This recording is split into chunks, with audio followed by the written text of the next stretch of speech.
Alors, Russell est-il une menace pour Alpine? Pas pour Alonso. Pourtant, en Autriche, la Williams était devant en qualif. Oui, mais bon, en course, elle vaut pas l'Alpine hein, non plus, la Williams. George Russell va-t-il se mêler dans la bataille du milieu de grille pour rendre la vie encore plus compliquée qu'elle ne l'est à des équipes comme Aston ou Alpine? Grand fan de George Russell, hein, Fernando Alonso ne pense pas cependant que Williams restera une menace à chaque Grand Prix pour Alpine. Selon lui, le Red Bull Ring tiendrait plus de l'exception que de la règle. Ouais, je suis plutôt d'accord avec Alonso là. S'ils ont fait un pas en... Ils ont fait un pas en avant, mais aussi nous avons vérifié l'année dernière en Autriche, ils sont partis 11e, donc il semble que ce soit un circuit où ils sont très performants.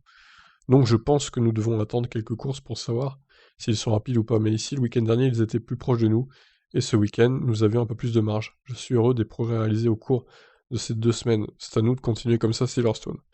Si nous pouvons répéter ce genre de performance, cela nous placera dans le top 7 ou le top 8. Et c'est un pas en avant, c'est sûr. Se retrouvant à lutter avec une Williams, Alonso constate les dégâts pour Alpine. Comme prévu cette année, Comme prévu, cette année est une année de transition avant le changement de règlement de l'an prochain, sur lequel Alpine fonde beaucoup d'espoir. Mais Alonso reste-t-il motivé? A-t-il des objectifs au classement des constructeurs pour cette année? La deuxième partie de l'année est une attente en termes de performance pour 2022. Beaucoup d'équipes vont mettre tous leurs efforts dans les voitures de 2022, donc ce que nous obtenons et ce que nous voyons chaque week-end ne sera pas trop différent lors de la prochaine course. Il n'y a pas d'objectif clair en termes de points au championnat, ou de championnat des constructeurs. Il semble que nous soyons installés à notre position pour le moment.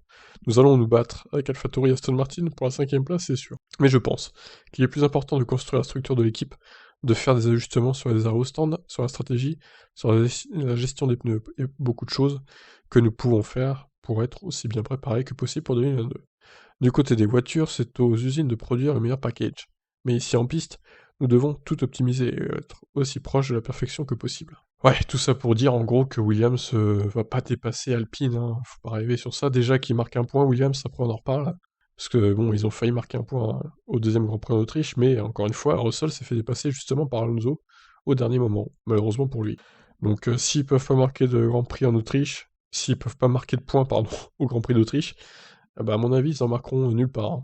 Alors peut-être qu'ils auraient une chance en Hongrie, qui est un circuit assez similaire finalement à l'Autriche. C'est un circuit court avec beaucoup de virages, mais bon, après je vois pas où est-ce qu'ils pourraient marquer d'autres points quoi, les autres circuits. Même Silverstone, hein, ça me paraît compliqué pour Williams de marquer des points réguliers sur ce circuit, hein. Bon, on verra bien, je vous laisse. Bye bye.